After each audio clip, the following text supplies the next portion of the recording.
Bismillahirrahmanirrahim. Assalamualaikum warahmatullahi wabarakatuh. Waalaikumsalam warahmatullahi wabarakatuh. Alhamdulillah. Assalatu wassalamu ala rasulillah Sayyidina Muhammad bin Abdullah wa ala alihi wa sahbihi wa mawala. Ashhadu an la ilaha illallah wahdahu la sharika lah wa ashhadu anna Muhammadan abduhu wa rasuluh la nabiyya ba'dah. Allahumma salli wa sallim ala sayyidina Muhammadin wa ala alihi wa sahbihi wa sallama tasliman katsira. Faqad qala Allah ta'ala fil Qur'anil Karim, a'udzu billahi minasy syaithanir rajim. Bismillahirrahmanirrahim. Ya ayyuhalladzina amanu kutiba 'alaikumus siyam kama kutiba 'alal ladzina min qablikum la'allakum tattaqun. Wa qala aydan innas salata tanha 'anil fahsya'i wal munkar wa ladhikrullahi akbar wallahu ya'lamu ma tasna'un. وقال النبي صلى الله عليه وسلم مفتاح الجنة الصلاة ومفتاح الصلاة الوضوء. صدق الله العلي العظيم وصدق رسوله النبي الحبيب الكريم ونحن على ذلك من الشاهدين والشاكرين والحمد لله رب العالمين. أما بعد, alhamdulillah, pada malam ini adalah malam ke-8 kita menjalankan ibadah salat sunnah tarawih. Dan sudah 1 minggu kita telah melakukan berpuasa di bulan Ramadan. Untuk hal ini, marilah kita syukuri, karena ini adalah kenikmatan yang Allah berikan kepada kita semua.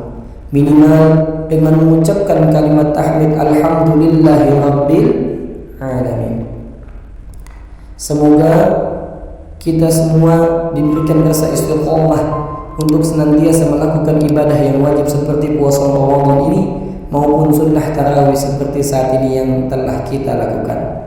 Amin ya rabbal alamin. Kemudian akan lebih lengkap lagi jika pada malam hari ini selain kita bersyukur, kita juga mengucapkan salawat kepada Nabi besar Muhammad sallallahu alaihi wasallam, kepada keluarganya, para sahabatnya, dan para pengikutnya hingga akhir zaman. Semoga kita termasuk pengikut baginda Nabi besar Muhammad SAW yang nantinya akan mendapatkan syafaat dari beliau. Amin, amin, amin ya rabbal alamin. Alhamdulillah teman-teman sekalian, insyaallah dirahmati oleh Allah Subhanahu wa taala.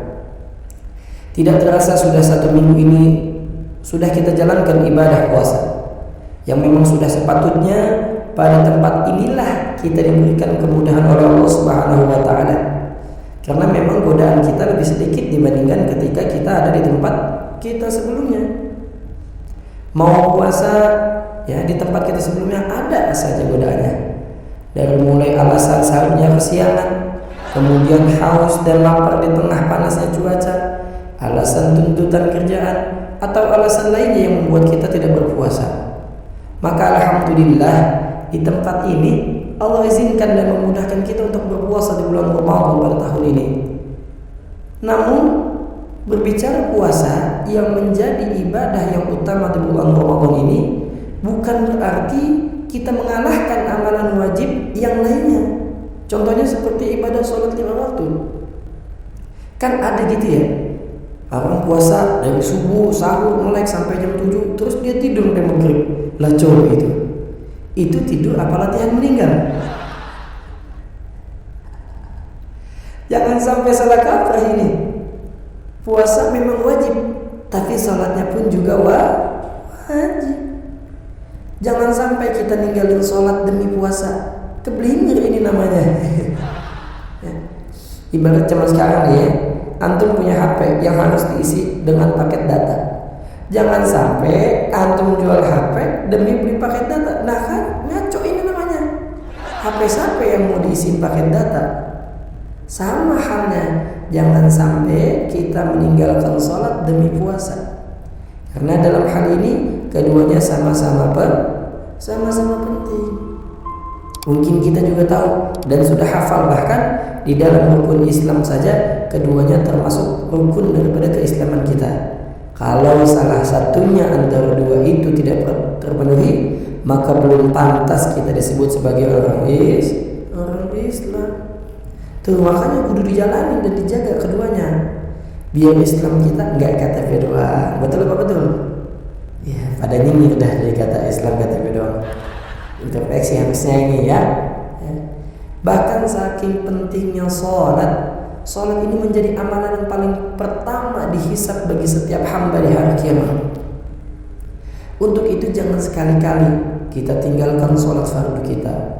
Apalagi dengan adanya kita di tempat ini, bagus banget kalau kita menjalankan, apalagi menjaga sholat kita.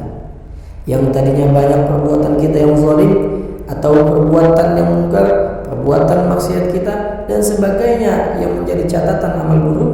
Nah, dengan adanya kita di tempat ini, Allah Tuhan ada maksud biar kita menjaga sholat dan mau biar kita tidak melakukan perbuatan mungkar, zalim, maksiat dan yang lain sebagainya. Karena sesungguhnya kata Allah Subhanahu wa taala, "Innas salata tanha 'anil fahsya'i wal munkar." Sesungguhnya salat itu mencegah daripada perbuatan keji dan munkar. Wa dzikrullahi akbar, dan ketahuilah mengingat Allah dalam hal ini pun juga salat itu lebih besar keutamaannya dibanding ibadah yang lainnya. Wallahu ya'lamu ma tasna'un. Allah mengetahui apa yang kamu kerjakan. Jadi, kalaupun kita menjalankan sholat, ini salah satu usaha kita juga nih, biar kita benar-benar bisa taubat, benar-benar bisa mencegah daripada perbuatan keji dan munkar.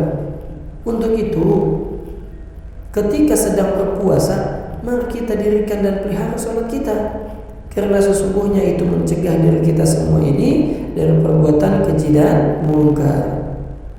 Kemudian kata Nabi Muhammad sallallahu alaihi wasallam, "As-salatu imaduddin." Salat itu tiangnya agama. Jadi kalau kita puasa dengan niat menjalankan perintah agama, tapi tiangnya kita enggak bangun atau kita robohkan, ya karena kita meninggalkan salat, ya, maka bisa hancur agama ini. Kalau bahasa kita jomplang, ya. Ini bangunan kagak ada tiangnya, dia jomplang, hancur bahkan.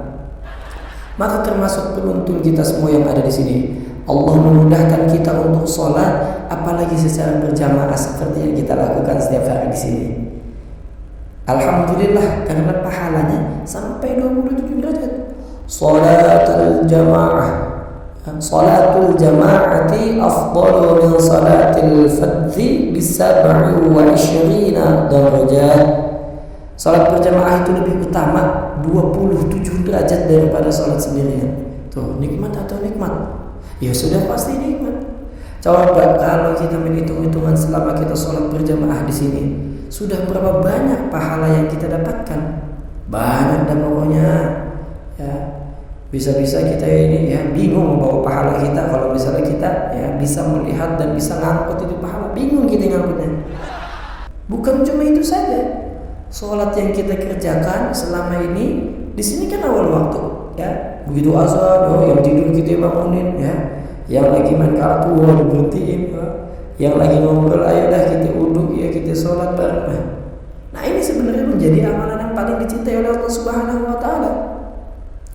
Dulu ada sahabat Nabi SAW bertanya, amalan apa yang paling dicintai oleh Allah Subhanahu Wa Taala? Apa jawab Nabi Muhammad?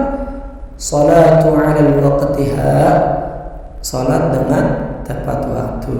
Tuh, alhamdulillah kita udah mengerjakan salat ya secara berjamaah ya awal waktu lagi. Ya, nikmat banget kalau kita tahu ya ganjaran